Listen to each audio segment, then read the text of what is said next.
자, 안녕하세요. 북소형 카페 여러분. 자, 오늘은 저번 시간에 이어가지고 자유주의와 관련된 내용을 이제 할게요. 영국의 자유주의.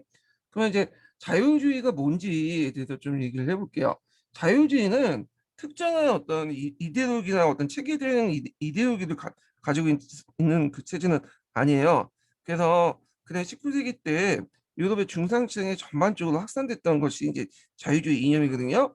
그래서 자유주의는 이제 자유와 평등, 그다음 개인의 가치를 중시 여기고요. 그래서 사회 전체보다는 집단보다는 개인의 자유와 권리를 되게 강조한다. 그래서 이제 그 이런 국가관 같은 경우에는 국가라는 존재는 이제 필요성을 인식하지만 그것은 개인의 자유를 보장하기 위해서 공동체의 필요 때문에 등장한 거지. 결국은 국가라는 존재가 개인의 자유를 억압하거나 그런 것들을 별로 안 좋아하죠. 예.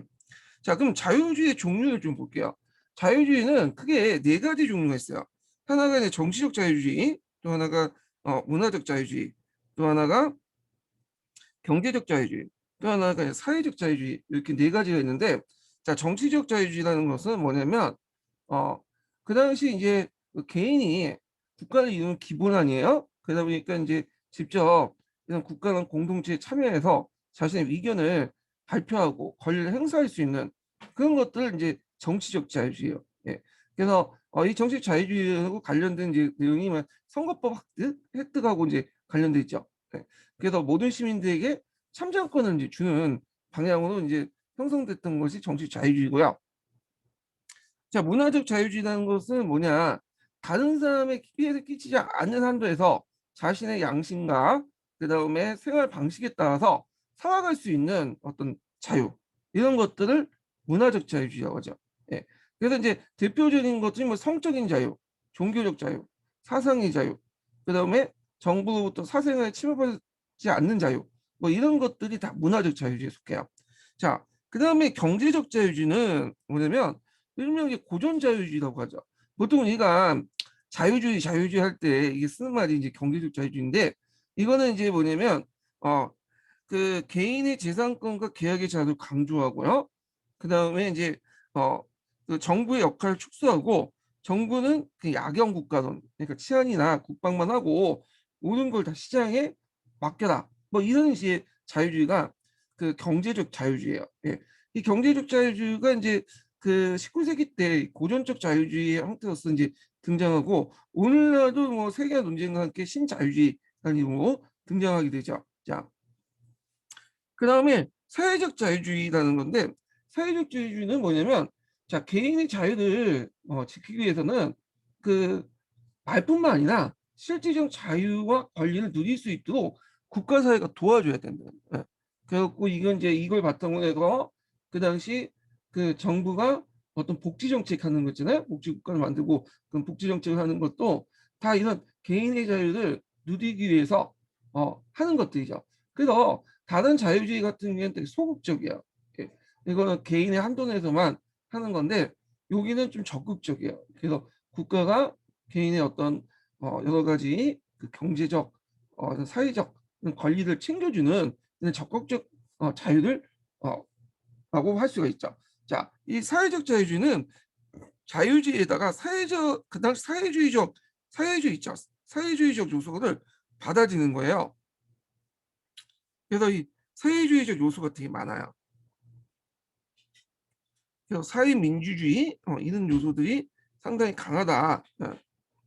그래서 이제 그 사회 입법에도 큰 영향을 주는데 대표적인 나라가 이제 영국이죠. 영국에서 이제는 노동법이라든지 그다음에 뭐 강상법 여러 가지 복지 입법 등 같은 것들은 다 이런 사회적 자유주의에 영향을 받아서 그런 거야. 예. 대표적인 사회적 자유주의의 그 사상가 중에 한 명이 누구냐면 자유론을 쓴 밀이죠.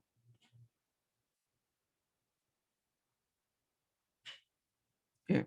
그래갖고 이제 요거 좀 기억을 해두시고요. 그래서 이제 이렇게 네 가지를 나눠볼 수 있다. 이렇게 보시면 돼요. 그러면 이걸 이제 영국의 자유주의 개혁과 한번 연결시켜 보면요.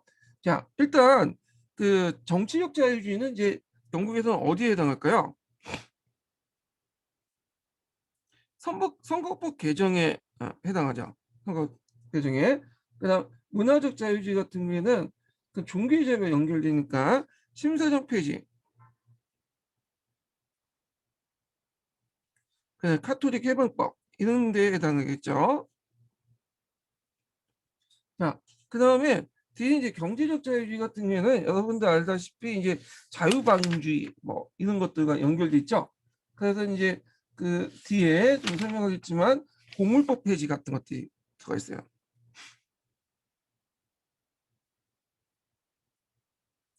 그리고 각종 간세 폐지,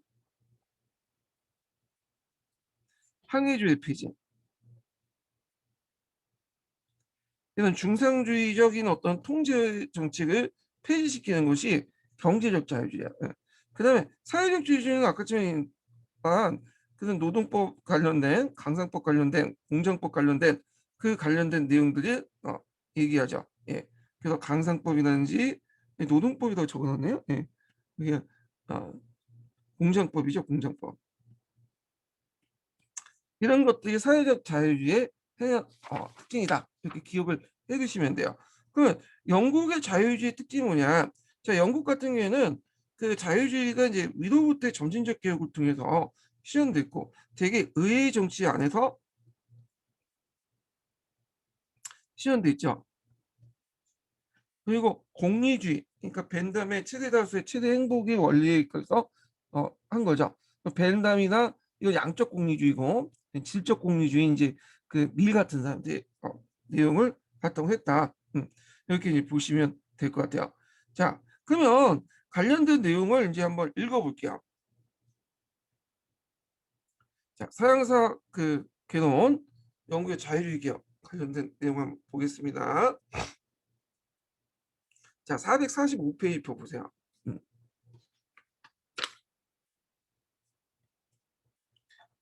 자, 19세기 전반기에 유럽 대륙이 반동과 혁명의 소용돌이 속에 휘말려 있을 때 영국만은 구체적인 정치 문제를 중심으로 혁명이나 폭력에 의하지 않고 착실하게 점진적인 자유주의 개혁을 달성해 나갔다.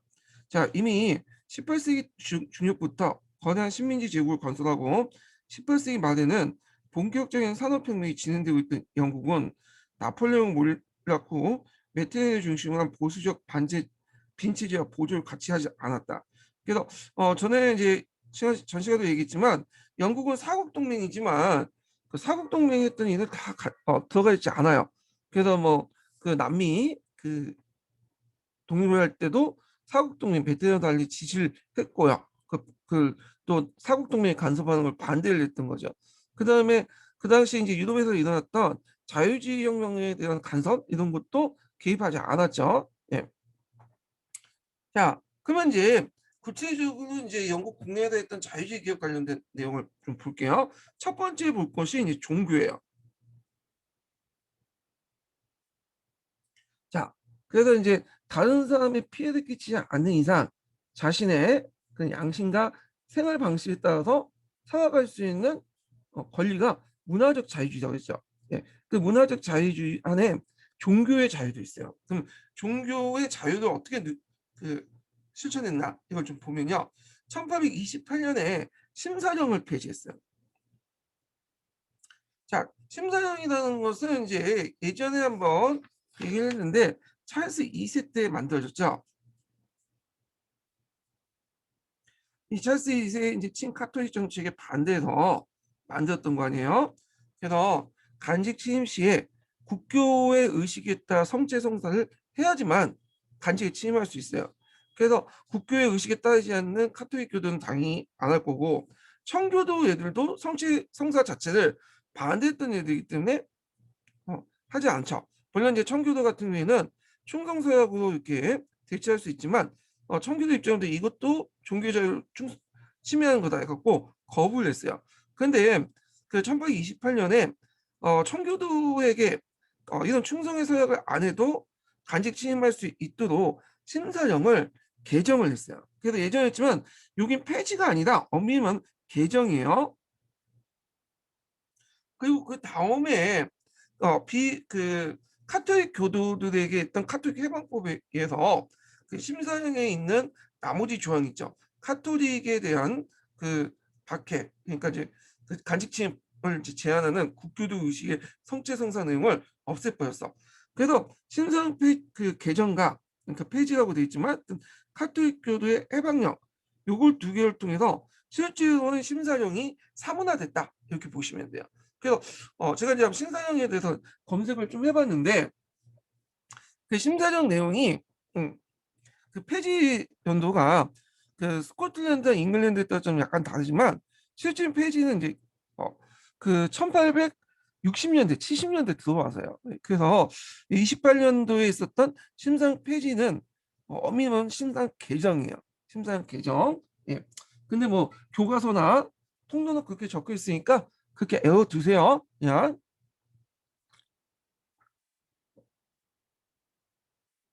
자, 그 다음에 두 번째가 뭐냐면 정치적 개혁이죠.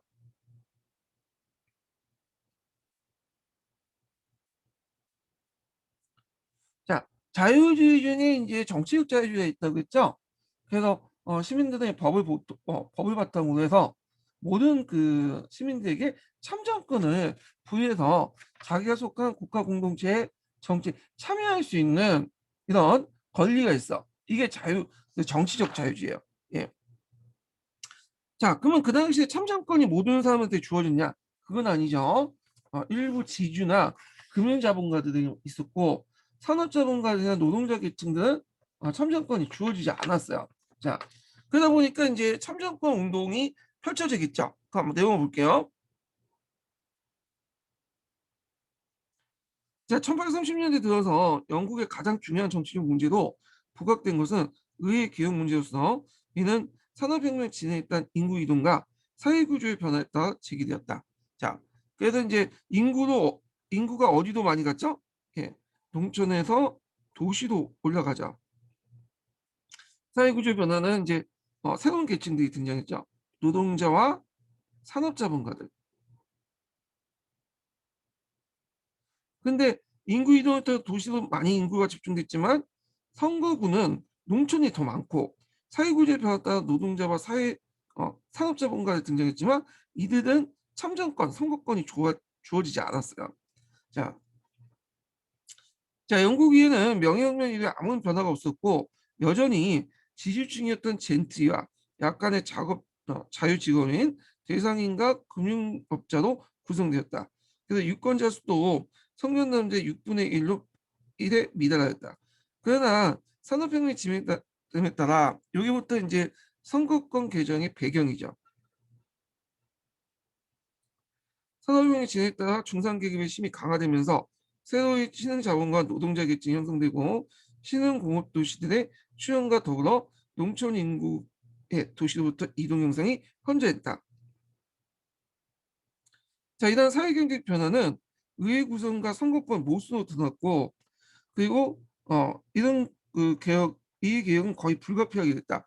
자, 여기에서 이제 의회 구성과 선거권 모순이 이제 예가 나오는데, 그 하나가 이제 부패 선거구예요. 부패 선거구 하는 건 뭐냐면, 자, 그 당시 이제 도시 인구가 많아지고 농촌 인구가 적어졌잖아요. 그런데 불구하고 그 당시 이제 농촌에 그 많은 선거구가 배정돼 있었어. 그러다 보니까 이제 농촌에서 인구가 적은 데 비해서 많은 국회의원들이 이제 선출될 수밖에 없겠죠. 특히 더 심각한 게 이제 부패 선거구인데, 아예 이제 인구 이동 때문에 그 지역에 그 사람들이 살지가 않아. 거의 대부분 살지가 않아요. 예. 그리고 아예 이제 바다에 매몰된 지역이 있어요. 그래서 그 50명 미만의 유권자 2명이 위원을 선출하는 경우도 있고요. 그 부패 선거구의 예요. 다인 같은 선거구는 대부분 바다에 매몰돼 갖고, 그러니까 사람들이 아예 살지 않으니까 예전에 살았던 사람들이 선거구에 위해서 투표를 해요. 예.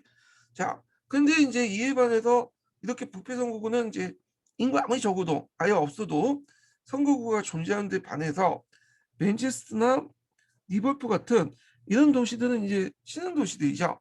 이런 공업 도시들은 독립된 선거구를 구성하지 못하였다. 이렇게 있죠. 자, 그래도 이제 선거법 개정 요구가 이제 해달라는 요구가 이제 그 심해지죠. 그래서 선거법 그 개정 요구를 이제 그 했던 사람들은 어떤 사람들이냐면 산업자본가들이나 노동자들이죠. 음. 그래서 노동자들이 이제 그 당시 그 뭐냐면 참정권 요구를 했던 가운데 일어난 학살에 대해서 예전에 한번 얘기했을 거예요. 피터 학살 같은 것들이 대표적인 거죠.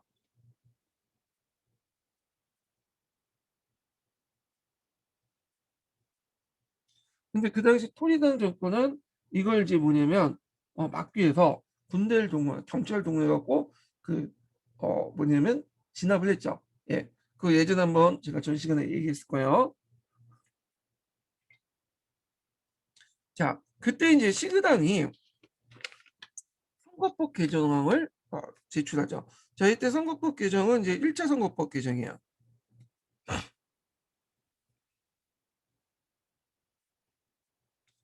그래서 그 당시 의회에 진출했는데 그러면 시그당은 왜 이런 것들을 제출했냐? 그 당시 시그당은 토린당과 대립하는 과정에서 새롭게 성장했던 산업 자본가들을 자기 쪽으로 흡수하려고 했어요. 예, 그래서 선거권을 줘갖고 자기로 이제 자기 편으로 들어가게 해서 자기 어떤 정권의 지지 기반을 만들려고 했던 거거든요.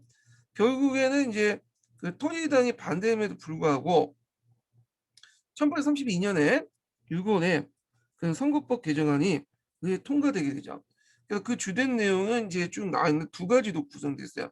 첫 번째로는 자 50개 이상의 부패 선거구를 없애고 이를 신흥공업도시에 배정하는 하는 한편, 근데 주의할 것은 그렇다고 해서 완전하게 인구 비례에 따라서 선거구가 정해진 건 아니에요. 예, 아직까지도 부패 선거구는 아니지만 농촌의 인구가 적은 지역에 많은 선거구가 할당이 돼 있었어요. 예. 자, 이래서 이제 나중에 볼 차티스트 운동할 때 이걸 개선해 달라. 인민헌정 내용에 그 내용이 있거든요. 평등 선거구 설정 이런 내용도 있어요. 자, 두 번째로는 선거 자격을 좀 완화했는데 예전엔 토지 소유자만 했는데 동산 소유자도 포함을 시켰죠. 그래서 유권자 수가 50% 증가해서 신흥자본가를 포함한 거의 모든 중산계급들이 투표권을 획득했어요. 자, 이때 동산이라는 것은 부동산에 반대된 것. 부동산은 건물이라든지 토지라든지 그렇게 움직이지 않는 동산들 그 소유 그 부동산이라고 하죠. 근데 동산은 움직이는 소유권을 얘기해요. 그래서 돈이라든지 금융자산이라든지 하여튼 이런 걸 가지고만 있으면 뭐냐면 선거권이 주어졌다. 자, 근데 한계도 있죠. 한계는 뭐냐면 자 아직 노동자들에게 그 투표권이 주어지지 않았고 그다음 자유주의의 커다란 승리였으나 하여튼 투표권이 주어지지 않았다는 거. 이게 이제 한계죠. 그다음에 여기는 안 나왔지만 완전한 비례선거제는 또 아니었어요.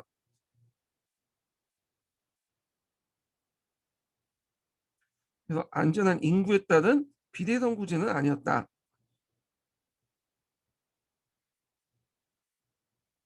자, 이런 것들이 한계로 남았죠. 자, 그리고 이제 의의가 나오는데 자, 1차 선거법 개정은 한계도 불구하고 자유주의의 커다란 승리였으며 영국의 민주주의 발전에 첫 걸음이 되었다. 예, 의의가 있죠. 자, 그러면 1차 선거법 개정의 결과 이제 정치 지형이 바뀌게 돼요. 어떻게 바뀌냐면 그 당시 이제 시그당이 산업자본가들을 비롯한 진보적 중산계층을 출시자를 맞이해서 자유당이 되었고요. 토리당도 농촌과 영국 국교에 기반한 보수당으로 개편돼요. 그래서 시그당은 주로 자본가들, 토리당은 지주계층들 이렇게 있죠. 나중에 이제 선거법 개정을 통해서 그 노동자들이나 뭐 이런 사람들 들어오게 되거든요. 노동자들은 이제 노동당이 등장하기 전까지는 그 자유당을 지지했어요. 예전 시그당이죠. 예. 그래서 노동자들은 그 노동당이 등장하기 전까진 자유당을 비판적으로 지지를 했다는 거. 예. 자, 그래서 이제 이렇게 선거 뭐냐면 그 내용이 개편됐다. 이렇게 보시면 돼요. 예, 정치 지형이.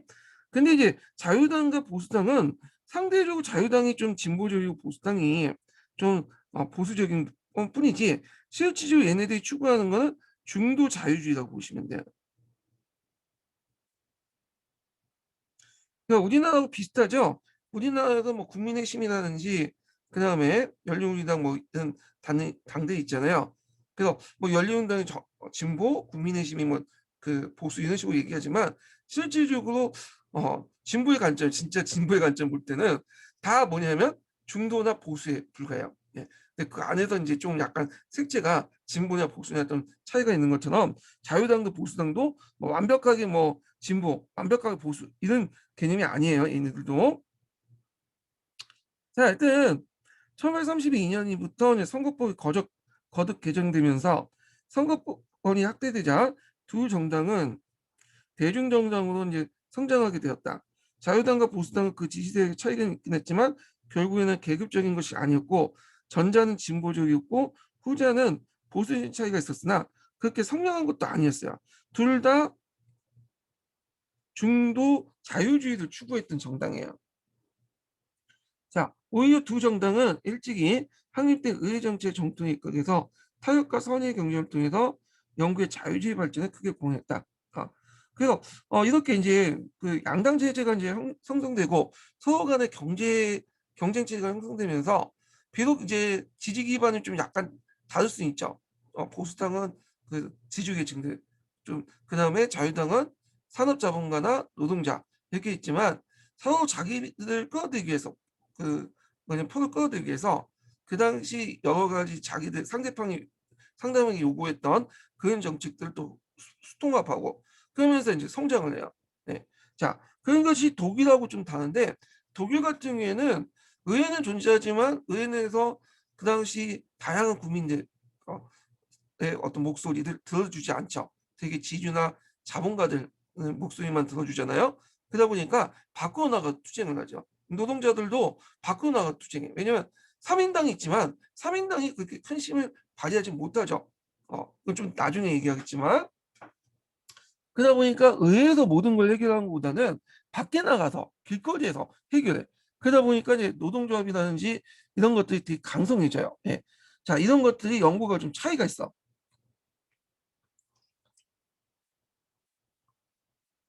그리고 영국 같은 계급 정당이 나중에 그 노동당이 등장하죠. 근데 그 독일 같은 경우에는 3인당이라는 계급 정당이 이미 등장을 하게 돼요. 영국보다 훨씬 빨라. 예. 그 이유가 뭐냐면 그 영국 같은 경우에는 그 필요성을 못 느끼죠. 어차피 보수와 자유당에서 각각 이제 서 경쟁하는 과정에서 다양한 그 사회 계층의 목소리를 반영한 한데 반해서 그 독일 같은 경우에는 그렇지 않거든요. 그러다 보니까 계급 정당의 필요성이 등장한 거야. 예. 그러다 보니까 이제 영국의 노동당보다 3인당이 훨씬 더 빠르게 등장했다. 이렇게 좀 기억을 해주세요.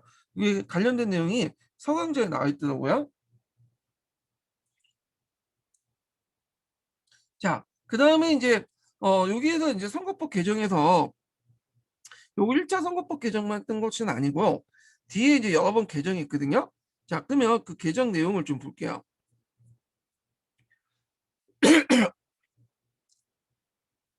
자, 여기 보면 개정 내용을 보면요. 일단은 1차는 산업자본가와 중상층을 이제 대상으로 했죠.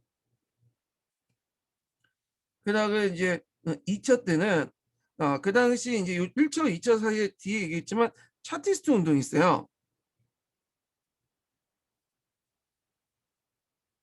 1차에서 이제 선거법 개정에 소외됐던 노동자들이 했던 운동이죠. 그래서 이제 1767년 2차 선거법 개정에서 도시노동자 소시민들의 참여권이 부여되고요. 그 다음에 이제 3차 그 선거법 개정에서 소작인 노동노동자, 강성노동자 이렇게 있고 그 다음에 1918년 4차 노동자 4차 선거법 개정이 되게 중요한데 자 4차 선거법 개정이 1차 세계대전 뒤에 나왔어요. 이때 여성들이 이제 그 사회 참여가 많아지잖아요. 뒤에 좀 얘기하겠지만 1차 세계대전 때 공장에서 여성들이 이제 많은 무기도 만들고 그러죠. 그러다 보니까 이제 피 흘렸잖아. 유럽의 정통이 뭐예요? 피 흘린 만큼 정치적 권리를 주장하는 것이 유럽의 정통이죠. 그래서 여자들에게도 선거권을 주어져요. 물론 이제 31세 이상의 여자들에게만 주어지지만 하여튼 4차 선거법 개정 이후에 여자들이 이제 선거권을 얻었다. 이렇게 보시면 되고 요 중간에 이제 참정권 운동이 일어나죠. 영국에서 예전에 시험 문제에 나왔던. 그리고 이제 나서 이제 1928년에는 만 21세의 남녀선과 동시에 이제 주어지죠. 1928년에. 근데 1차 세계대전 이후에 이제 여성에게 참정권을 주어진 거는 영국뿐만 아니에요. 다른 나라도 마찬가지예요. 전 유럽적인 형상이라고 보시면 돼요. 요거는요. 뒤에 좀 얘기를 하겠지만요. 그래서 영국 같은 경우에는 별다른 혁명 없이 혁명적인 어떤 것들을 거치지 않고 이렇게 점진적으로 위로부터 차곡차곡 해서 선거권이 확대돼 나갔다. 이렇게 이제 보시면 될 것 같아요. 예. 자, 그리고 이제 서기에 좀 약간 잘못된 내용인데 제가 그거 지적하려고 좀 했는데 서기에 보면 이제 그 1차 선거법 개정 결과 50%를 증가했다. 이렇게 되는데 유권자 수가 그렇게 그 당시 많지가 않았어요. 그래서 그 위에 제가 이제 표에도 보여드린 것처럼 전체 인구의 한 5%, 6% 정도밖에 안 됐어요. 그 당시 뭐 산업자본가들이 그 많았던 것도 아니었고요. 예, 다만 전에보다는 더 많이 증가했다. 이렇게 보시면 돼요. 아마 이거 50%가 아니라 5% 같아. 예. 자, 그래서 이제 내용을 좀 봤고, 그 다음에 이제 세 번째로 볼 것이 경제적 자유주의죠.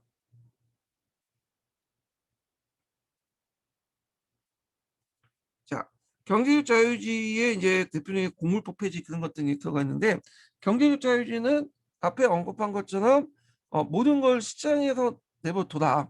음, 정부가 간섭하지 마라. 예, 그래서 중상주의적 통제를 되게 싫어하는 그런 것들이 경제적 자유주의죠. 자, 그러면 경제적 자유주의를 이제 볼게요. 자, 먼저 이제 볼 게 뭐냐면 공물법 폐지예요. 이 공물법 폐지를 이제 주장했던 사람 누구냐면 그 산업 부르주아시죠. 예, 산업 부르주아. 자, 산업 부르주아들은 이 공물법 별로 안 좋아했어. 그러면 공물법이 뭐냐? 요걸 좀 볼게요. 예, 제가 요걸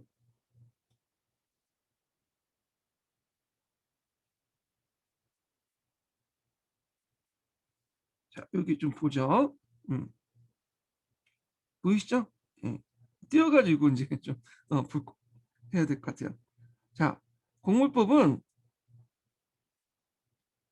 자, 공물법은 이제 곡물의 수출을 구제하기 위한 제정된 영국의 법률을 말하는데 이 곡물법이 어, 그 당시에 이제 그 뭐라 할까요? 한 번만 제정했던 것이 아니에요. 여러 번 제정했어. 근데 대표적인 곡물법이라고 하는 것들은 뭐냐면 그 두 번인데 자, 하나가 이제 뭐냐면 1828년에 제정됐던 거고요. 예. 그다음에 그 1828년이 아니라 19세기 초에 이제 제정을 했던 거고 그다음 두 번째 공물법이 1828년에 제정했던 공물법이야. 자, 첫 번째 공물법은 어떻게 제정했냐면 그 당시 이제 그 나폴레옹 전쟁의 결과 그 곡물 가격이 폭락을 했어. 왜냐면 예전에 나폴레옹 전쟁 시기 때는 외부로부터 곡물이 잘 들어오지 않다 보니까 곡물가격이 올라가게 되죠. 예. 그래갖고 이제 그 당시 이제 지주들이 이제 막 그 밀이라든지 밀농사 같은 것들 투자해갖고 막대한 이득을 챙겼는데 나폴레옹 전쟁이 종결되니까 곡물가격이 폭락이 된 거야. 농업공황이 발생이 돼요. 그래서 곳곳에는 이제 창고에서는 밀이 쌓아졌는데 그걸 사들이는 사람이 없는 거야. 공급보다는 수요보다는 공급이 많아지는 상황이었죠. 그래서 이제 거기다가 이제 외국산 소맥이 들어오게 되니까 그냥 영국의 지주층들이 그걸 이제 자국 시장을 보호하기 위해서 만들었던 것이 공물법이야. 그래서 1차 공물법은 아예 그냥 들어오지 못하도록 막아버린 거야. 아니면 이렇게 했던 거죠. 근데 1828년에 자, 곡물가격이 어느 정도 오르니까 이제는 좀 곡물법을 좀 수정을 했어요. 그래서 외국산 곡물이 들어오지만 관세를 이렇게 부과하는 방식으로. 그래서 1차나 2차나 어차피 외국산 곡물값이 이제 상당히 비싸지니까 일반 서민들 노동자들은 그걸 곡물을 사 먹지 못해요. 그러니까 이제 산업자본가들 입장 볼 때는 노동자들에게 임금을 줘야 될 거 아니야. 그럼 임금을 주려면 적어도 시중에 있는 곡물가보다는 좀 싸게, 곡물가에 비슷하게 임금을 줘야 되겠죠. 예, 그래야지 노동자들이 먹고 살 수 있는 거 아니에요. 그러다 보니까 이제 그 임금을 높게 줄 수밖에 없어요. 이 곡물가가 비싸니까. 그래서 얘네들 입장 볼 때는 손해인 거야.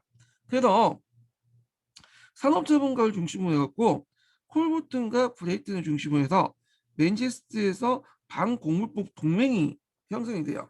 그래서 그 당시 그 하게 되고, 그리고 그 당시에는 또 1832년에 뭐냐면 산업자본가들이 투표권을 얻게 되죠.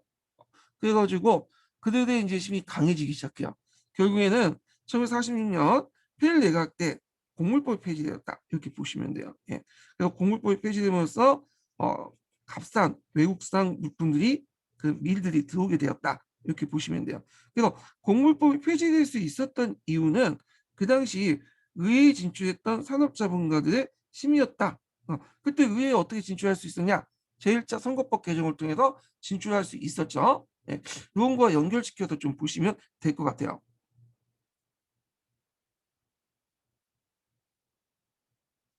자, 그러면 넘어가세요. 네, 잠깐만요.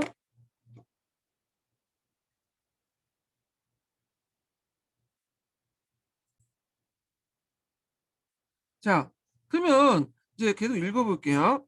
자, 이 공물법은 국내 지주의 이익을 옹호하기 위해서 외국부터 공물 수입을 제한한 것이고, 그래서 아예 수입 못하거나 좀 완화되더라도 높은 관세를 부과했죠. 그거는 고가를 높게 유지하면서 임금을 압박을 주고 공업 제품의 인상을 시키는 결과를 가져오게 돼요. 그래서 산업자본가 출신이었던 맨체스터의 콜브대와 그다음에 브라이트가 반공물법 동맹을 결성하고 이에 반대 운동을 펼쳤다, 이렇게 보시면 돼요. 자, 그래서 1946년에 이를 폐기시키는 데 성공하였다. 예. 자, 그러면 미래에서 그 관련된 내용을 한번 찾아볼게요.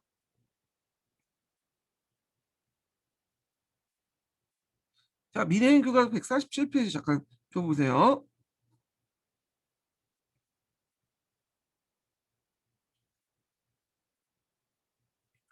자, 여기 보면 그 방공물법 동맹의 창립 결의문이 있죠. 자, 외국산 밀을 비롯한 급박의 생산품 수입을 금지하며 그 국내 식료품 가격을 인위적으로 올리는 여러 가지 법률들로 인해 우리나라의 주요 제조업이 위기에 처해 있으면 엄숙히 선언한 바이다. 자, 여기에서 이제 니들 창고에서 곡물법이 당시 영국 경기에 미친 영향을 토론해 보자, 이렇게 되는데, 자, 여기에서 이제 곡물법은 고가 하락을 막기 위해서 밀 가격을 일정 수준 이하로 내려가면 곡물 수입을 금지하는 법이다. 그래서 소비자는 곡물의 혼잡과 상관없이 비싼 가격을 주고 곡물을 구입해야 했기 때문에 지주계급의 반대도 불구하고 자유무역자와 산업자본가들이 곡물법 폐지를 주장했다. 그래서 곡물법을 폐지하자 영국의 식량 가격이 뭐냐면 내려가고 제조업이 부흥하면서 자유무역이 발달하게 되었다, 이렇게 있죠. 그래서 이제 이렇게 커다란 위험을 피할 수 있도록 우리 모임은 이런 모든 법률들을 전면적으로 신속하게 폐기하기 위한 노력을 쏟을 것을 굳게 맹세한다. 그러니까 공무법 폐지와 관련된 자료 3번 관련된 내용이고요. 자, 그러면 다시 이제 개론으로 넘어갈게요.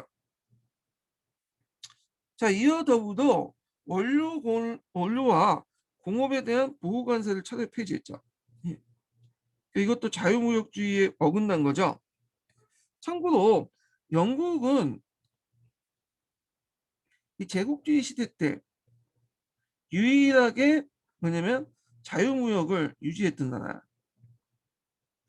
그러니까 국내에 관세를 폐지를 하지 않았죠. 관세 폐지를 계속 유지했던 나라죠. 네. 근데 상대적으로 이제 프랑스라든지 미국, 독일 이런 나라들은 처음엔 자유주의였다가 자유주의를 폐지했어요. 자유주의 무역을 폐지시켰죠. 그래서 관세를 부과해요. 예. 19세기 때 제국주의 시대 때 상황이에요. 예. 그래서 영국과 예전에 그 프랑스가 그 무역 통상과 관련된 정책에 관련돼서 나왔어요. 관련된 기출 문제가. 그래서 요거 좀 파악을 해두시고요. 관련된 내용은 서양사 강의했어요. 이 내용은요. 그 다음에 1849년에 항해조례가 폐지되었죠. 그 폐지보다는 이미 사문화된 것들을 이제 뭐냐면 공식적으로 없앴다 이렇게 보시면 돼요. 이미 항해조례는 이제 필요가 없게 되죠. 이제 영국 그 패권이 영국에서 이제 영국 넘어갔잖아요. 그러다 보니까 거의 사문화된 조항인데 그게 좀 이념적으로 맞지 않기 때문에 폐지시킨 거죠. 자, 그러면 이렇게 이제 경제적 자유주의 실현의 의미가 여기 있죠. 자, 이거는 산업자본의 승리와 자유방임주의 확립을 뜻하는 것으로 영국은 이제 완전한 무역국가가 되었다. 그것이 가능하게 했던 것은 영국이 가장 선진적인 공업국가 동시에 최대한 해양국이고 강대한 식민지가 어, 보유되기 때문이다. 그래서 이런 그 경제적 자유주의 의의와 그 다음에 배경을 얘기를 하고 있어요. 그러면 이건 거꾸로 생각해서 그 당시 이제 후진적인 어떤 공업국가들, 그러니까 선진국보다 좀 뒤에 있었던 후발적인 공업국가들이나 그 다음에 식민지에 그렇게 많지 않았던 국가들 입장일 때는 자유무역주의가 그렇게 반갑지 않은 거죠. 예. 그래서 나중에 보면 독일 같은 나라도 자유무역주의를 했다가 보호무역 바뀐 게 이런 배경이에요. 예. 그래서 식민지도 없고 그렇다고 해서 뭐 해양 패권을 장악했던 것도 아니고 그리고 후발 자본주의 국가 입장에 볼 때 영국처럼 자유무역주의를 내세웠던 건 안 돼. 그러니까 이제 역사주의에 입각해갖고 보호무역주의로 넘어가게 되는데 이건 뒤에 좀 얘기를 할게요. 이 부분은요. 그다음에 여기는 안 나왔지만 자유주의 개혁 중에 그 사회적 자유주의에 영향을 받은 게 있죠. 예, 앞에서 언급한 것처럼 이 공장법, 그다음에 강상법, 그다음에 여러 이제 뭐냐면 그 관련된 노동 관련된 법들 이런 것들이 사회적 자유주의에 그 관련된 거예요. 자, 이런 것들은 나중에 좀 얘기하고 이건 또 이제 복지 정책에도 영향을 미치죠. 뒤에 있으니까 그건 좀 뒤에서 다시 얘기할게요. 자, 그다음에 여기 또 안 나온 게 있어. 네, 이거 빼먹고 뻔했네. 네. 자, 안 나온 게 동인도에서 특권도 폐지됐어요. 이때. 그래서 경제적 자유주의에 하나 더 들려면 그 동인도에서의 특권이 폐지됐다.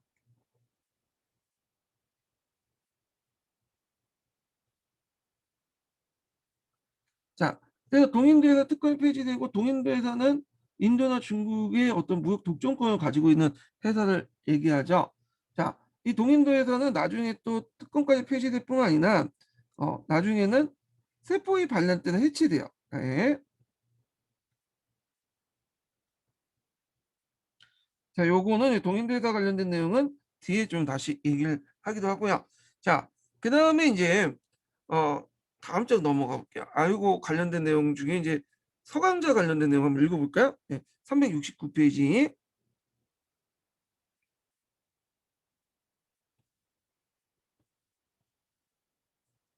자, 서강자 관련 내용이 여기 있어요. 예, 이쪽 분. 여기는 차티스트 운동까지 있는데 이 차티스트 운동은 좀 나중에 읽어보기도 하고 여기에서는 그냥 개요만 좀 얘기하고 서기에서 좀 자세히 얘기를 할게요. 예. 자, 한번 읽어볼게요. 자, 영국에서는 1830년대에 그 30년 시급파가 선거에 승리한 후에 1832년 선거법 개정과 아울러 참정권 확대 요구가 거세졌다. 자, 선거법 개정으로 중간계급만 선거권을 획득하자 1차 선거법 개정이죠. 노동자들은 배신감을 느끼고 이들의 분노는 차티즘라는 대대적인 그 정치 투쟁을 전환되었다. 그래서 노동자들은 1838년에 런던 노동자 협회가 작성한 인민연대원 중심으로 결집되었고요. 자, 영국의 자유주의 운동은 또한 국가가 일정한 수준에 도달할 때까지 외국의 곡물 수입을 규제하여 지주와 곡물업자들의 이익을 보호했던 곡물법 폐지와 여기에서 이제 국가가 일정한 수준까지 도달 때까지 외국산 수입을 규제한 내용은 1차 선거법 개정을 1차 곡물법 관련된 내용이야. 예. 자, 그다음에 이제 2차 때는 이제 좀 약간 완화돼 갖고 높은 관세를 부과하는 방식으로 나갔다고 했죠. 자, 그래서 이제 공급 폐지와 노예제 폐지 요구를 했다. 여기 좀 눈여겨볼 게 노예제 폐지야. 요거는 뒷장에 다시 설명하겠지만 그 당시 노예제를 이제 폐지하는 요구가 많아졌어요. 예. 그래갖고 결국엔 1807년에 노예 무역 자체가 이제 폐지되고요. 그다가 1830년대인가요? 예. 1830년대 영국에서는 영국 본토와 식민지를 포함해서 노예를 아예 없앴고요. 예. 그래서 그런 식으로 해서 이제 순차적으로 노예제를 폐지했다. 이렇게 보시면 돼요. 네, 1846년 공업 폐지는 영국을 비롯한 서유럽의 공업에 더 집중하는 방향으로 자본주의 세계 경제 분업을 강화했을 뿐만 아니라 자, 이 자본주의 세계 경제 분업이라는 거는 뭐냐? 비교 우위에 입각해서 이제 뭐냐면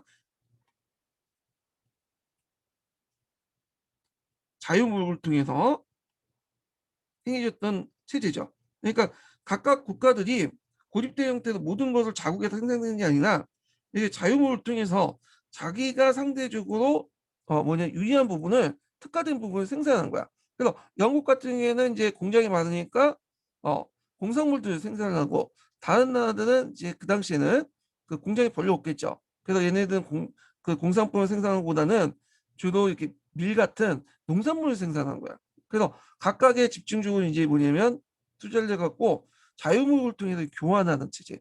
자, 이것이 비교 우위한 자유무역 교환 체제를 통해서 세계 경제를 분업화시키는 거죠. 예, 이걸 얘기하는 거고요. 그래서 뿐만 아니라 어, 영국 정치 제표를 뒷받침했다. 자, 이런 게 선거법 개정을 통해서 영국 정치에서는 18세기 풍미했던 토리와 시그당 개념이나 양당 연합 체제가 사라지고 보수와 자유당 양당 체제가 확고해지면서 두 정당은 모두 중도 자유주의 논리를 수용하였다. 예. 그래서 이제 토리가 보수가 되고요, 시그가 자유가 되는 거죠. 예. 자, 그래서 이제 이렇게 해서 이제 한번 읽어봤고, 그 다음에 산업사회 이제 대응 이렇게 볼게요. 산업혁명의 대응 부분을 한번 읽어보겠습니다.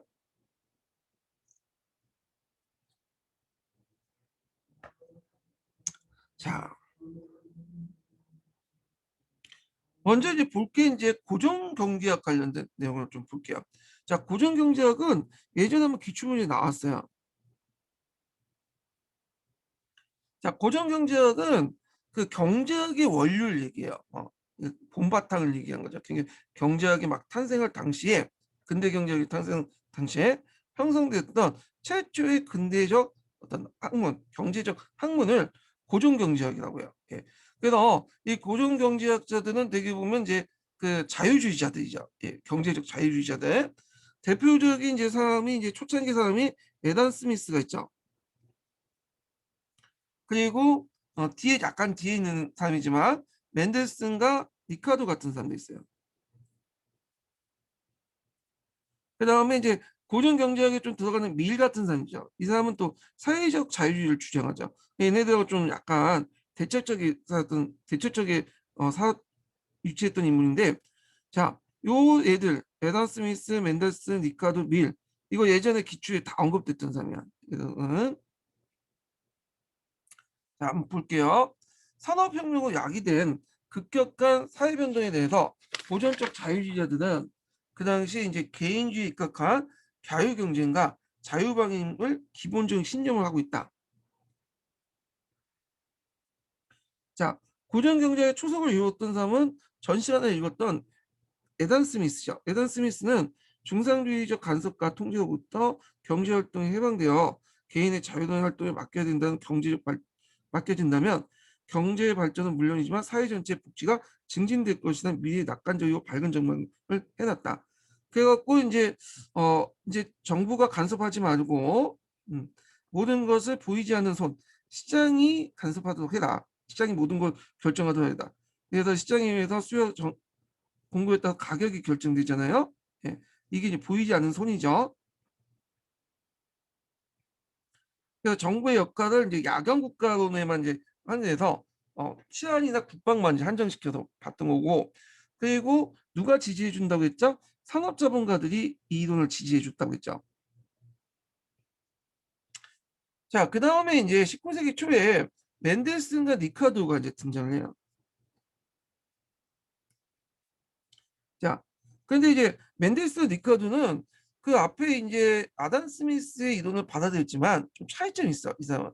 아담 스미스 같은 경우에는 그냥 내버려두면 미래가 상당히 좋아질 것이다 이런 식으로 좀 낙관적으로 봤죠, 경제에 대해서. 근데 이 사람들은 좀 약간 비관적으로 봐요. 그러면 이제 여기 보면 맨델슨을 볼게요. 자, 맨델슨 쓴 유명한 책이 있죠. 예. 이 책이 이제 인구론이죠. 예전에도 한번 공사 기출 예문에 언급됐던 거죠.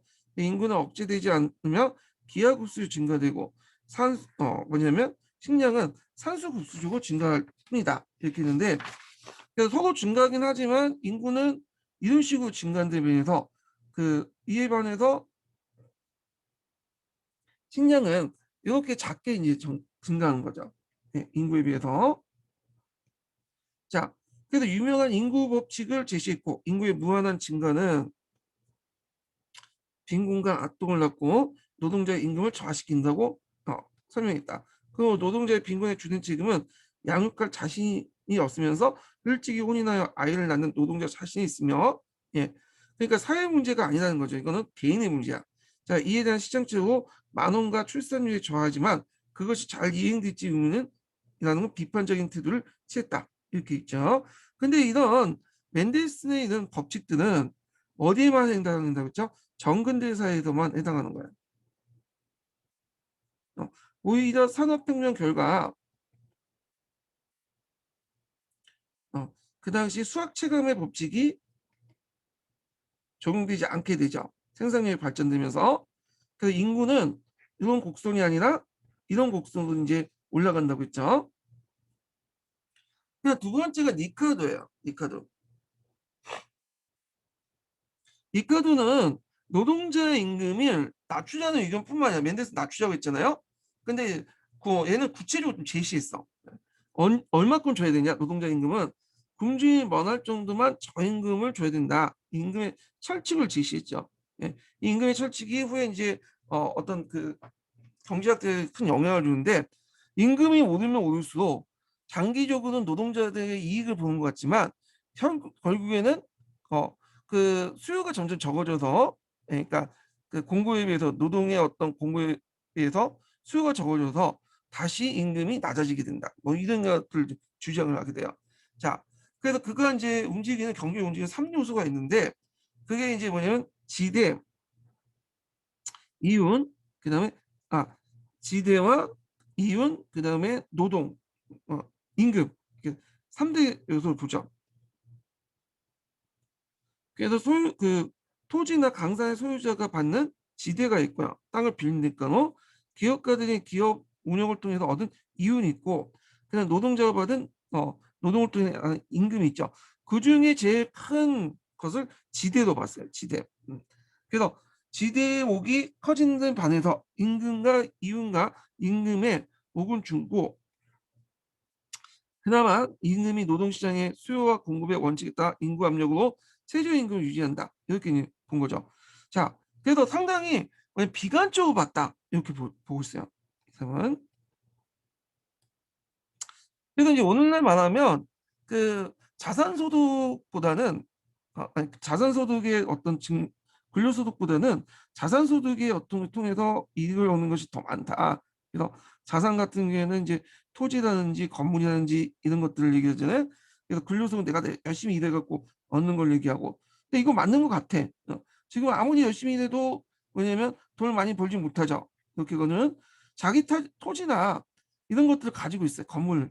그러면 완전히 기하급수적으로 뭐냐면 돈을 벌 수 있잖아요. 예. 그래서 건물주가 하나님 위에 있죠. 예.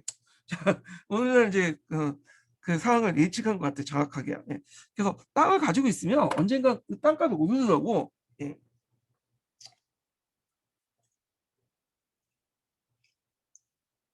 자, 근데 이 리카르도는 여기에서는 나오지 않지만 예전에 기출문제에 나왔던 건데 한 가지 좀 더 알아둘 필요가 있어요. 이 리카르도는 임금이 오르는 이유가 이제 뭐냐면 그러니까 임금이 오르는 이유가 인구의 압력 때문이죠. 그래서 못 먹고 못 사는 애들이 꼭 애를 많이 낳는다는 거야. 네. 그래서 얘네들을 애를 못 낳기 위해서 단종을 시켜야 된다. 국가가 직접 개입을 해서 단종을 시켜가지고 그 불임 수술 밖에서 뭐냐면 인구를 증가를 막아야 된다. 뭐 이렇게 주장을 하죠. 그래서 앞에 있었던 그 맨델슨보다 훨씬 더 뭐냐면 적극적으로 국가의 개입을 강조해요. 그럼 국가의 개입을 강조한다면 자유 그 이제 경제적 자유주의와 맞지가 않잖아요. 국가는 역할을 최소화시킨다는 것 때문에. 그런데 이제 이런 측면에서 이제 국가 역할을 되게 강조했다는 게 리카르도가 좀 예외적인 거야. 이 사람은요. 예, 자유주의자지만 국가의 그 개입을 강조했던 사람이다. 이렇게 보시면 돼요. 그래서 후에 이제 경제사학자에서 이제 경제사학에서 측면에 볼 때 케인즈 학파에 영향을 줬다라고 보는 사람이 이 리카르도예요. 예. 자, 그 다음에 이제 세 번째 이제 그 보는 것이 존 스튜어트 밀이라는 사람이죠. 그러니까 맨델스나 리카르도가 경제학을 우월한 학문으로 이렇게 만들고 자본가의 입장과 이익을 옹호하는 이런 경제 자유주의자인데 반해서 이에 반해서 이제 존 스튜어트 밀은 좀 그런 사람들과 좀 대척적이 있었던 사람인데요. 이 사람은 경제적 자유주의를 믿고 있지만 거기에다가 뭘 플러스 시켰냐면 사회적 자유주의를 플러스 시켰어.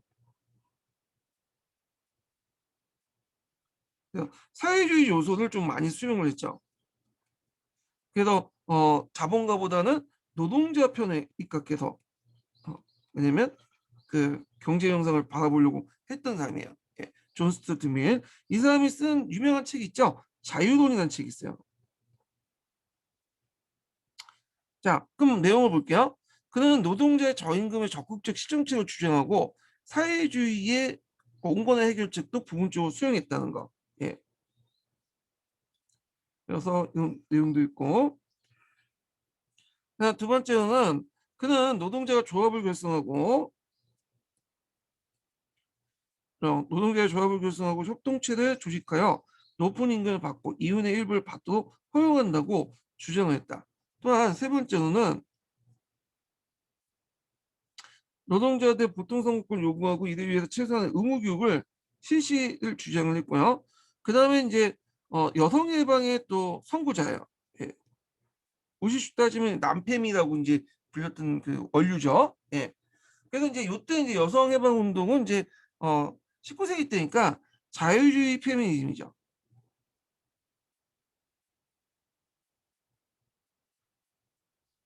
1세대 물결 관련된 내용인데 요때 이제 자유주의 페미니즘은 주로 이제 뭐냐면 그 여성의 어떤 제도적 권리, 여성의 법적 제도적 권리를 획득하는 데 초점을 맞췄어요. 대표적인 게 참정권 운동 같은 것도 있죠. 그래서 요게 예전에 한번 기출문제 나왔기 때문에 나중에 이제 좀 뭐냐면 참정권 운동할 때 더 얘기를 해보기도 하죠. 자, 그래서 그의 이런 그의 자유론에서 볼 수 있듯이 철저한 자유주의로서 개인의 자유와 권리를 옹호자였으며 그 경제적 고전적 경제적 자유주의 경제학자였던 멘데스와 리카르도와 달리 그 당시 산업화에 수반되는 패턴에 대한 적극적인 시점과 개혁을 주장함으로써 자유주의 유연성을 부여하고 자유주의와 민주주의를 결합시키는데 결합시킨 길로 나갔다. 예. 사회적 민주주의를 주장을 했다. 이렇게 보시면 돼요. 자, 그 다음에 이제 민주적 급진주의를 볼게요. 자, 민주적 급진주의는 뭐하고 이제 자코벤니즘이라고 보시면 돼요. 자코벤니즘이 뭐냐? 이거는 상케르트니즘이야. 요거는 좀 아시겠죠? 전 시간에 좀 얘기를 했으니까. 상케르트니즘이 민주적 급진주의하고 비슷하다고 보시면 돼요. 네. 자, 그 내용을 볼게요. 자, 민주적 급진주의는 자유주의에 비해서 더 급진적이고 민중적이다. 그래서 프랑스 혁명의 자코뱅, 특히 1794년, 1794년, 요거는 국민공립 때죠. 이 시기가. 자, 1794년, 94년에 자코뱅의 주장에 그 기원을 갖는 민주주의 급진주의자들은 자유주의에 주장하는 개인의 기본적 자유에 기초를 두면서 도시와 농촌의 하층민에 대해서 더 큰 관심을 두고 있다. 그래서 영국의 자유주의는 되게 중상층에 초점을 맞춘 데 반해서 프랑스의 이제 그 자코뱅이즘은 그 당시 이제 좀 아래 계층, 도시나 농촌의 하층민들에게 더 관심을 가졌어요. 자, 그들 주장 내용을 보면요. 정치적으로 볼 때 적어도 성년 남자들의 보통 선거를 통해서 민중의 소리와 주장이 정치에 반영되기를 원했고요. 정부 형태도 공화정을 선언했다는 것. 두 번째는 사회경제를 볼 때 실질적 평등을 달성하는 데 주점을 두고 빈부의 격차가 될 수 있도록 축소하였으며 노동자 계급의 빈곤을 적극적으로 시정하고 있다. 그래서 그 국민공예 때 이제 항해 평등과 연관시켜서 좀 보시면 돼요. 자, 그러나 이제 그들은 사회주의와 좀 다른 게 있어요. 사회주의는 그 사유재산을 부정하죠. 근데 이 사람들은 사유재산을 부정하지 않아요. 예. 예. 그래서 이제 모든 사람들이 어느 정도 재산 소유를 갖고 있는 걸 지향을 하죠. 그렇다고 뭐 양극화를 원했던 것도 아니고요. 그냥 그래서 사회주의자와 달리 사유재산을 부정하지 않고 오히려 사회의 모든 구성원들이 작은 규모나 재산 소유자가 되기를 바랬고 사회 전체의 집단화나 전면적인 국가 통제를 거부했어요. 개인의 자유를 침해하는 거죠. 그래서 얘네들은 그 사유재산은 인정했지만 자 그렇지만 주의할 것은 양극화는 반대했어. 누가 특정한 사람이 부를 독점하는 건 반대했어. 고도 약간 평균치 정도의 어떤 재산을 갖는 것을 인정해줬다. 자, 그래서 그 상케트이즘하고 거의 유사하죠. 그러니까 그의 사회적 기반은 소규모 기업가들, 그 상정주, 중소토지 보유농, 화이트 칼라 노동자, 독립수공업자 등 중산계층의 하층, 이른바 소시민층이었다. 여기 적어 놓으니까 뿌띠푸르주아 이렇게 적어 놨네요. 예. 그다음 그들의 이제 또 세 번째 주장은 자본주의 발전이 그들의 사회적 지위와 재산을 위협을 가했는데 어, 재산과 지위와 재산의 위협을 가는데 강력하게 반발하고 그러니까 자본주의가 발전할수록 그 중산 계급들이 몰락을 한다는 거 중산 하층들 노동자 계층이 그리고 재산의 위협이라는 것은 이제 토지나 그 재산의 소유권의 양극화를 얘기해요. 예. 자 정하면서 노동자는 이들을 이끌고 그들에게 소규모 재산 소유자가 될 기회를 부여하려고 했다. 자 그렇기 때문에 19세기 때 통해서 이 소시민층의 이데올로기는 민주주의 급진주의는 의외로 많은 노동자들을 그 진영에 끌어들일 수 있었다. 이렇게 있죠. 그 다음에 이제 사회주의가 나. 초기 사회주의부터 이제 사회주의가 나오는데 사회주의는 좀 이따 가기도 하고 원부터 뭐냐면 뒤에 이제 좀 어, 그리스도의 대응 볼게요. 예.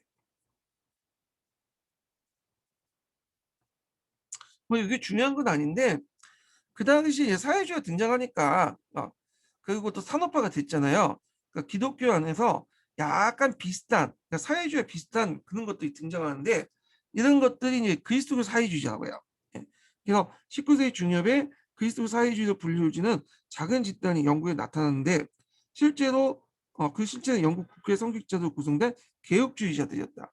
그들은 당대의 물질주의를 공격하고 투쟁보다 형제를 착취보다는 어, 착취와 경쟁보다는 단합과 협동을 강조함으로써 계급 간의 대립을 완화하고 소멸시키려고 했다. 그래서 그들은 사회주의라고는 기독교 입장에서 문제를 해결하고 있다. 그래서 비슷하게 사회주의처럼 비슷하지만 실제로 보면 기독교 입장에서 나왔다는 거다.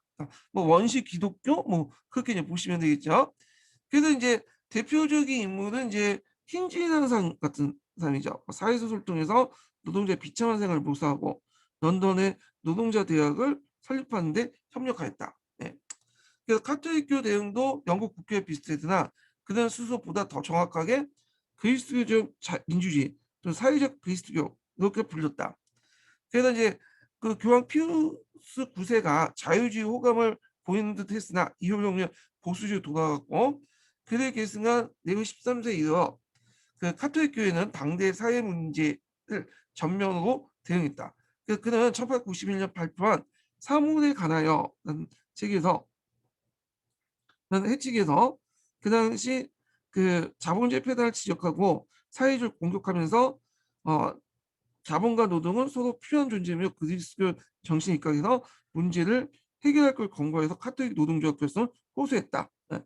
그래서 사회주의와 자본주의가 아닌 제3의 길을 제시를 했다. 오늘 따르면 이렇게 보시면 되겠죠. 그래서 뭐 그렇게 중요한 건 아닌데 뭐 이런 게 있구나 하고 보시면 돼요. 그러면 사회주의를 볼게요. 자발대 역사를 좀 볼게요. 그래서 이걸 이제 좀 보기 전에 제가 정리를 좀 해놓은 게 있어요. 네.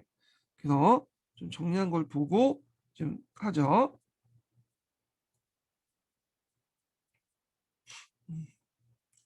심화교재 몇 페이지 펴보시냐면요. 잠깐만. 397페이지 펴보세요. 397페이지. 397페이지가 아니라 642페이지 펴보세요.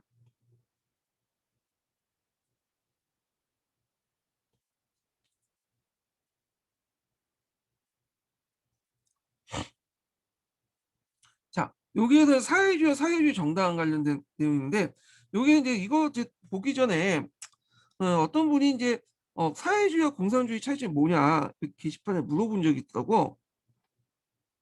여러분들 헷갈리시죠? 사회주의와 공산주의 차이점이 뭔지. 네. 그래서 여기에 보면 사회주의는 좀 약간 큰 개념이고요. 그리고 공산주의는 좀 작은 개념이라고 보시면 돼요. 정치학적으로 보면. 예. 그래서 사회주의라는 거나 공산주의나 둘 다 뭐예요? 사회주의를 부정하는 데는 공통점이에요. 얘네들이.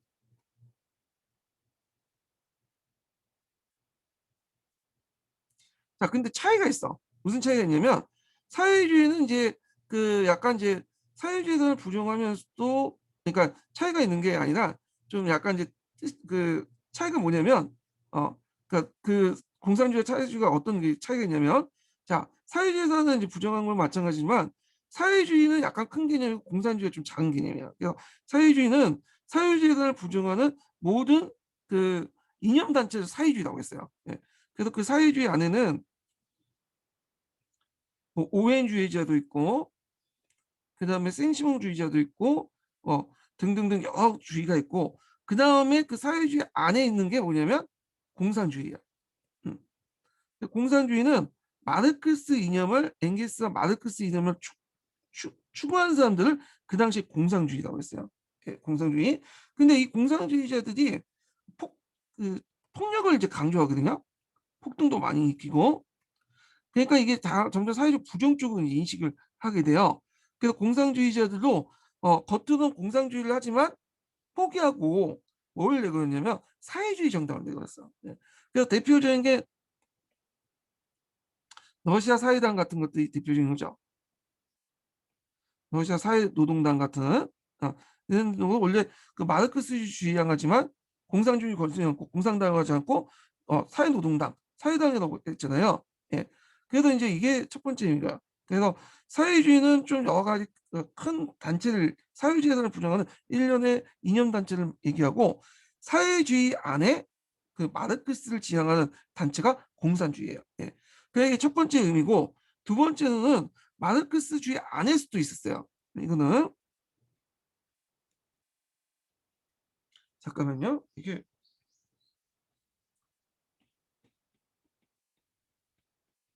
자 마르크스주의에 보면 이 프롤레타리아 대혁명이 일어난 다음에 처음에는 사회주의로 있다가 공산주의로 나간다고 했잖아요. 사회주의 형태에서는 자신의 노동에 따라서 분배를 하고요. 근데 공산주의는 필요에 따라서 분배를 하죠. 여기에 차이가 있어요. 마르크스주의 안에서 사회주의 공산주의 의미고 그 마르크스주의 밖에서는 보통 일반 사회에서는 그 당시에 사회주의는 그 사회주의를 부정하는 여러 집단을 얘기하고 그 중에 하나가 공산주의였다. 마르크스 이념을 지향하는 사회가 공산주의였다. 이렇게 보시면 돼요. 근데 이제 책을 읽다 보면 마르크스주의자들이 대개 보면 이제 공산주의 숨기기 위해서 사회주의를 지칭하는 게 맞기 때문에 그냥 사회주의 공산주의 비슷하다 이렇게 보시면 돼요. 예, 실제 용어에서는 자 그러면 내용을 이제 한번 볼게요. 제가 이제 표를 이제 정리를 했어요. 예. 그래서 공산주의와 무정부의 차이점, 그리고 공산주의 안에 있었던 차이점, 이걸 한번 정리를 해봤거든요.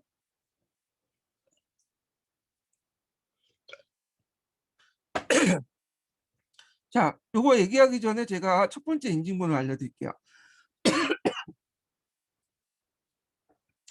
자, 첫 번째 인증번호는 25번이에요. 예, 첫 번째 인증번호 25번입니다. 자, 여기 보면 이제 공산주의는 이제 크게 두 개로 나눠볼 수 있는데, 자, 하나가 이제 유토피적 공산주의, 이걸 사회주의라고 보시면 되죠. 그 당시에. 그래서 초기 공산주의자로서 계몽과 설득을 강조하고 사회재산을 부정하는 생시몽, 프리엔, 오온 같은 사람들 얘기하고요.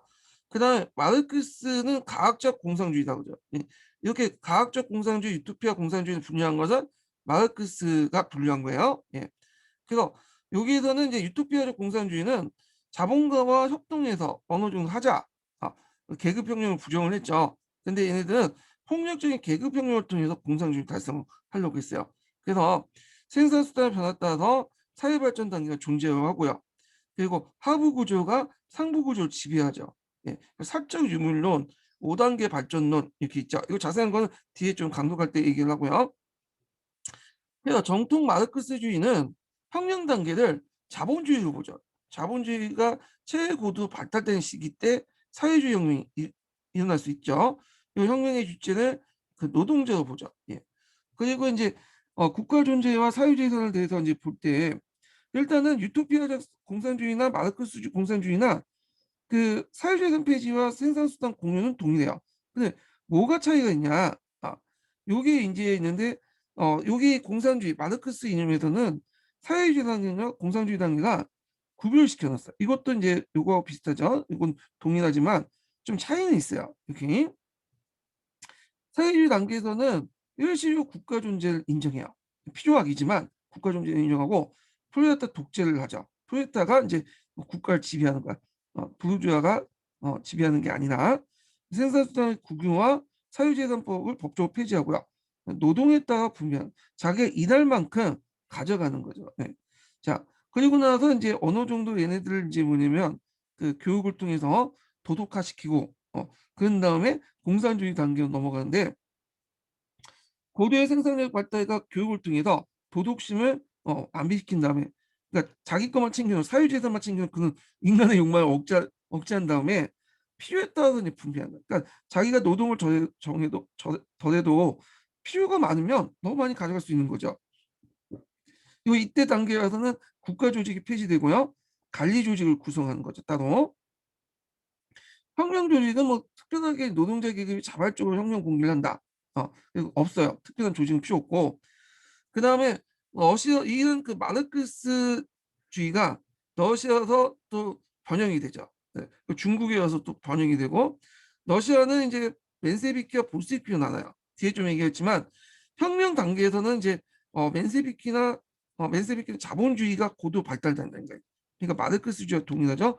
볼세비키는 자본주의가 완전히 발달되지 않더라도 할 수 있다. 이렇게 사울태제 이후부터 그렇게 인식을 하게 되는데 혁명의 주체는 이제 그 러시아는 농민들을 별로 안 좋아하게 생각했어요. 그 당시 그 사회주의자들이 농민을 무식하고 짜르층만 붙는다. 그 생각해서 대부분 노동자도 받고요. 이거는 뭐 정통 마르크스주의와 비슷하죠. 혁명 방법은 도시를 장악해서 농촌을 확대하는 방법이었죠. 예. 근데 이제 모태똥은 여기까지는 비슷해. 근데 혁명의 주체를 노동자보다는 농민을 더 강조했어요. 예. 농촌을 장악하고 도시를 포위하는 형태죠. 소비에트를 만들어갖고 그 주변에 농촌을 소비에트를 건설한 다음에 도시를 장악하는 방법으로 했고요. 자, 그 다음에 이제 국가 존재나 사회 재산의 입장은 그 레닌이라든지 모태똥이 비슷한데 혁명의 장기화와 세계화를 위해서는 국가가 인정했죠. 국가를 필요하고 받고 그래서 생산기구의 국유화, 토지 집단화 이런 것들을 이제 행해줬다는 거 이렇게 있죠. 예. 자, 그래서 이제 얘네들은 막스의 의견은 근본적으로 동의하지만 전략적으로 초기 때는 사회주의에서는 일부 인정했다. 이런 것들이 좀 차이가 있어. 그리고 그 다음에 맨세비키와 볼세비키 또 큰 차이점이 이거죠. 맨세비키는 대중적인 조직, 느슨한 조직을 어, 강조했죠. 혁명 조직에서. 근데 볼세비키 레닌은 전위 조직을 강조했어. 그래서 그 직업적인 혁명가들이 중심으로 해서 조직을 만든 놈의 전위 조직, 노동자를 구성한 전위 조직을 이끌어낸다. 이렇게 이제 주장을 했던 거고요. 모태똥도 마찬가지죠. 이건 똑같은 거예요. 직업적인 혁명가들 이렇게 받고, 다만 전위 조직을 노동자단이나 농민으로 봤다는 게 좀 차이가 있어요. 그러면 더 나가서 공산주의하고 무정부주의 뭐냐? 예. 일단은 공산주의 무정부는 비슷비슷하죠. 일단 사회재단을 폐지한다는 측면이 비슷하지만 차이점이 있어요. 예. 사회 발전 단계나 혁명 시기 단계 개념이 없어. 그러니까 공산주의처럼 뭐 이렇게 자본주의가 발달된 곳에 제일 이제 고도 발전된 곳에 혁명이 일어난다. 이런 생각이 없어. 어느 때나 일어날 수 있어. 혁명은. 그리고 혁명의 주체를 민중으로 봤죠. 계급이 아니라. 자, 그래서 노동자 계급이 아니라 민중을 봤던가. 이때 민중이라는 거는 그 개인의 자유를 억압하는 조직이 항거하는 단체, 그 국가 조직이 항거하는 모든 그 사람들, 범계층적인 측면이에요. 그러니까 여기는 자본가도 들어갈 수 있고 뭐 여러 계층도 들어갈 수 있어요. 자, 또 국가의 존재한 사회재단에 대해서는 이제 어떻게 생각하냐? 국가의 존재를 아예 부정하죠. 필요 악적인 어떤 사회주의 단계조차도 부정을 해. 그래서 그 모든 권위 있는 집단을 부정하고, 왜냐하면 이런 것들이 다 개인을 억압하는 것들이잖아요. 그래서 자본주의와 사회주의 국가는 공동체를 건설을 지향했고요. 그 다음에 이제 그 혁명 조직도 별다른 게 없어요. 뭐 전위 조직 인정하지 않고 혁명 조직을 거부하고 자발적 민중혁명론을 주장했다. 자, 민중혁명론 많이 들어봤죠? 신채호가 주장한 거죠. 근데 신채호가 주장한 거 처음 주장한 건 아니고 이미 무정부주의에서 많이 주장했던 거예요. 민중이 자발적으로 일어나서 권위 있는 그 집단이나 국가 권력 이런 걸 타도하는 것이 민중혁명론이죠. 예. 자, 그래서 이 무정부주의는 그 약간 유교의 대동사상과 유사하기 때문에 그 당시 독립운동 당시에 그 당시 많은 이제 민족주의자들이 이 무정부주의를 받아들였어요. 뭐 김홍봉이라든지 신채호라든지 그런 사람들이 무정부를 받아들였죠. 자, 그래서 이제 이렇게 한번 관련된 내용을 정리를 해봤고, 그러면 이제 그 사회주의에 관련된 내용을 쭉 읽어볼게요.